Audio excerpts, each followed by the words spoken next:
Hello and welcome to part 3 of my list of movies that I think every photographer should watch. If this is your first time here, this is basically just where I talk about movies that have inspired me artistically and personally, or films that are representative of photography as a profession or as a hobby. I have 5 great films to discuss today, and I just want to dive right in. Up first, we're talking about a lesser-known Netflix film with Ted Lasso himself and an excellent performance by Ed Harris.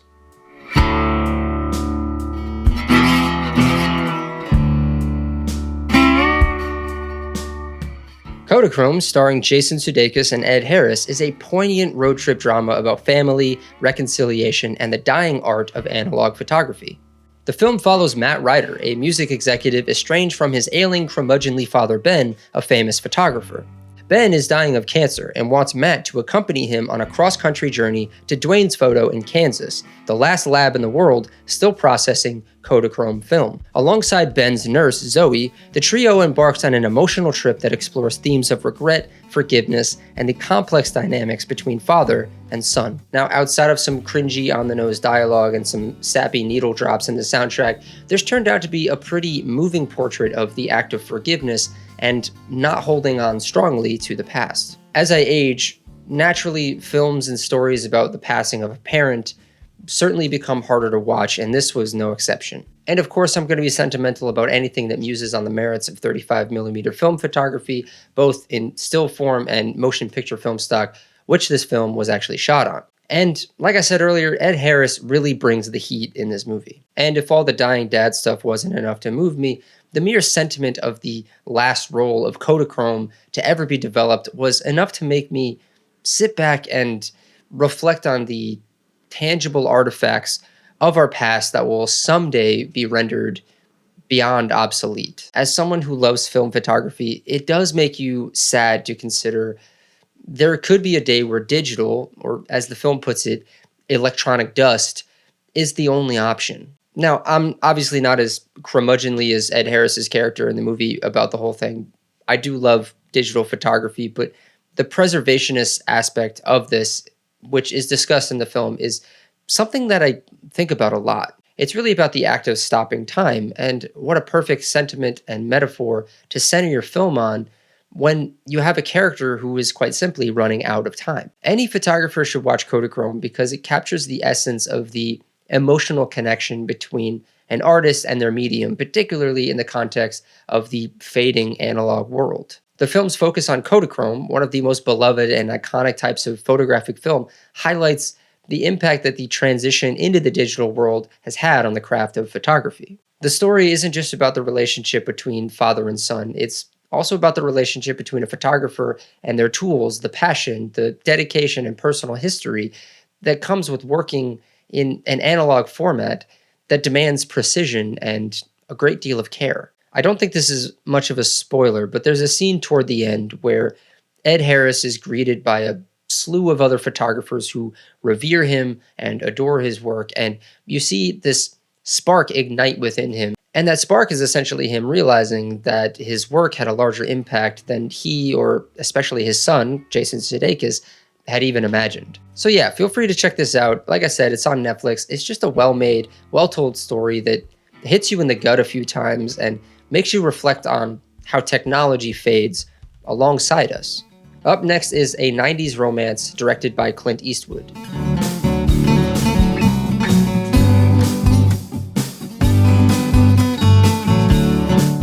The Bridges of Madison County is a tender and bittersweet romantic drama about unexpected love, longing, and the choices that define our lives.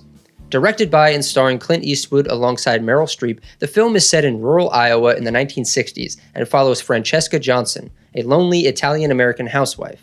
While her family is away on a trip, Francesca meets Robert Kincaid, a free-spirited National Geographic photographer visiting to document the county's historic covered bridges. What begins as a simple encounter evolves into a 4-day whirlwind romance that profoundly impacts both of their lives. At its core, The Bridges of Madison County is about the tension between passion and duty as Francesca grapples with the pull of romantic desire for Robert and her commitment to her family. The film beautifully captures the quiet, fleeting moments of connection underscored by the lush, rolling landscapes of the Midwest. The performances are deeply emotional, with Meryl Streep's portrayal of Francesca anchoring the film in a performance that got her an Oscar nomination, and deservedly so. She did lose to Susan Sarandon in Dead Man Walking, and I guess I can't argue with that. But I won't lie, I got really swept away with this movie. Having read the book but never seen the film, I watched the words just come alive and become elevated in a way that I wasn't expecting. The film has elements to it that come off like it should be hailed as a true American classic. It has lines like, "Certainty like this comes but once in a lifetime." And that just sends shivers down my spine, especially considering the context that it's spoken in. It threads the needle pretty finely between being a sappy romance and a complicated glimpse at the human condition, at being an artist, at being unhappy in your current situation, and dreaming of things beyond the realm of your little life. It isn't often that I find myself moved or even being as invested in films of this genre, but it had enough bite to keep me locked in without turning into something that my mom might put on the Hallmark Channel. It touches at something universal and often under-discussed, and those are the films that I think we need more of, frankly. The film also highlights how a photographer's eye can capture not just the physical beauty of a subject, but the deeper emotional currents that exist within a moment. Robert Kincaid, played by Clint Eastwood, is a National Geographic photographer, and much of the film centers around how he sees the world through his lens. In the film, Kincaid's photography becomes a way of connecting with the world and ultimately with Francesca. His artistry transcends the technical aspects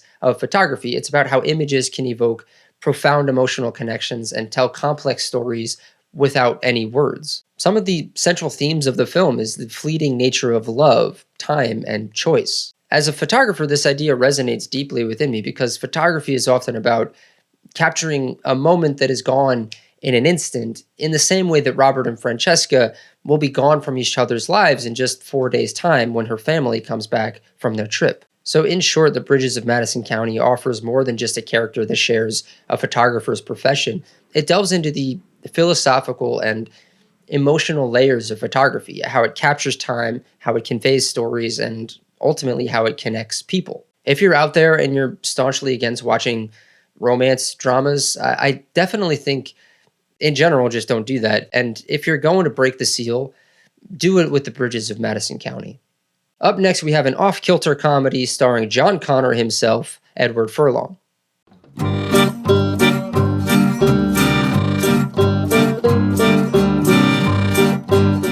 Pecker, directed by John Waters, is a quirky satirical comedy about fame, art, and the clash between the elite art world and everyday life. The film follows Pecker, played by Edward Furlong, a young amateur photographer from a working-class Baltimore neighborhood, who captures candid shots of his eccentric family, friends, and local characters. His work, which is unpolished and raw, is accidentally discovered by a New York art dealer, launching him into the world of high art stardom. As Pecker becomes an overnight sensation, his simple life is turned upside down. You know what? I don't want to be in Vogue. Everybody wants to be in Vogue. His art, once seen as fun and innocent, is now scrutinized and commodified, causing tension with his loved ones who are uncomfortable being objectified for the sake of his fame. The film is filled with Waters' signature irreverence and offbeat humor, poking fun at the pretensions of the art world, the fickle nature of fame, and the absurdity of how society defines what constitutes art. So this was my first foray into the work of John Waters. Taken as what it is, and nothing more, this is a fun and weird little film that could be frustrating if you're going in looking for more traditional filmmaking. But when you just surrender or relinquish yourself to its oddity and to its charm, you can let it wash over you, and you could smile and you could laugh along. The second half of this movie has quite a few laughs. The Virgin Mary, the Ritalin-addled sister, the snobby New York elitist marveling at Baltimore architecture, and the pubic hair. Can I say that on YouTube? If you've seen the film, you know exactly what I mean. Perhaps this off-kilter acting style and simplistic dialogue hold it back from being much more than what it is, but what it is ultimately is just a good deal of fun. Also, while completely farcical, it does have some unique critiques of modern art and art criticism and celebrity and the impact of these things on an individual's immediate friends and family. With its outrageous characters and its playful tone, Pecker delivers a critique of how the art world often exploits authenticity for profit. It is a very funny film, and I say that knowing that it's not going to be everyone's brand of comedy. And it's a satirical reflection on the intersection of art and commerce and the inevitable compromises that come with being discovered. I don't have too much more to say about this. It didn't make me immediately want to go watch the rest of John Waters' catalog, but hey, you might have a better time with it, so go check out Pecker. Up next is a documentary about a particularly reclusive artist and the incredible story of how her work was discovered.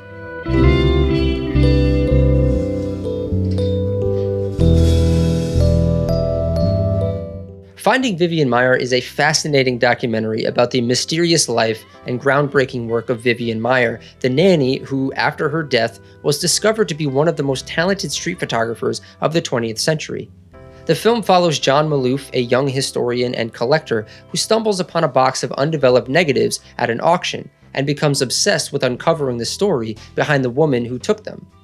As Maloof digs deeper and deeper into Maier's life, he uncovers a complex, enigmatic figure who lived in obscurity, but left behind an extraordinary body of work. The documentary is presented as part detective story, part exploration of art and identity. Through interviews with people who knew Vivian Maier and analysis of her photographs, the film pieces together a portrait of a deeply eccentric woman who, while caring for people's children, quietly captured powerful, intimate images of everyday life in cities like Chicago and New York. Her photographs, mostly shot in secret, reveal a sharp eye for detail, human emotion, and hidden beauty in urban environments. Way back in the early days of this channel, I actually made a whole video about Vivian Maier, and it was back when I really didn't know how to make videos on this channel or what this channel was going to be. You could check that out if you want. It's an incredibly condensed version of this story, but it's truly, truly fascinating how these photographs came to light and how Vivian's story has been shared with the world. There's also a book you could read called Vivian Maier, A Photographer's Life and Afterlife by Pamela Banos, which I highly recommend. And the story carries with it a tragedy, too, that Vivian didn't live to see her work celebrated and, well, perhaps wouldn't have wanted her work celebrated to begin with. She really was an incredible artist, even if she didn't consider herself to be an artist at all. And it's also sad to consider the alternate reality where John Maloof didn't get the negatives at the auction and her work went to some other schlub who didn't know what to do with them, so he just tossed them in a garbage heap somewhere, only to be lost to time forever. Which, to play devil's advocate, might have been what Vivian wanted all along. But I think I speak for a lot of people when I say, thank God she didn't get her wish, because the world was gifted, quite frankly, an inspiration. Up next, one of my top 5 films of all time. Yeah, you heard that right. And one that took 12 years to make. Can you guess what it is?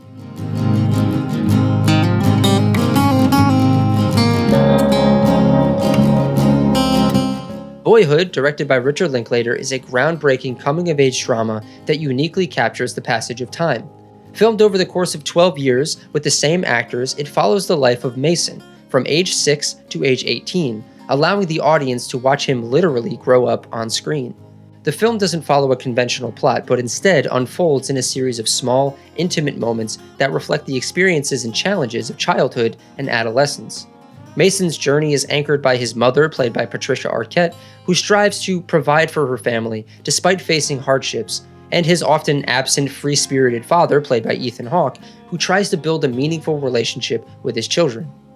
That's right, Boyhood is one of my top 5 films of all time, and there's a few reasons for that. By the end of the film, the notion of watching a boy grow up and age 12 years in front of your eyes in the span of just under 3 hours was breathtaking in an existential way. At its core, Boyhood is about the ordinary events that shape a person's life, the family relationships, friendships, school, first loves, and the inevitable struggles of coming of age. And just circling back for a second to that existential nature of watching 12 years of someone's life play out in 3 hours, the passage of time is played with and commented on indirectly to give you the gut punch of just how quickly it all comes and goes. So a little bit of backstory. This film came out in 2014, and do you know who graduated high school and went off to college in 2014? This guy.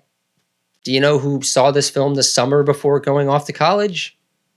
This guy. I went to a film school because I knew that I wanted to be an artist and a storyteller, and I saw this film right before going there. And Mason in the film, as he enters 15, 16 years old, he develops, no pun intended, a love for photography. making this even more relevant to this video. Add in the fact that Mason is raised primarily by a single mother who has a few relationships with men that don't work out, and what you get is a film that I felt at the time and I feel now heavily reflects my entire adolescence. To put it bluntly, the film seemed tailor-made for me. And full transparency, I rewatched the film just yesterday to prepare for this, and I realized that it's been about 10 years since I saw it for the first time. And boy, seeing it and getting a whole new level of appreciation for it was something that I don't think I was expecting.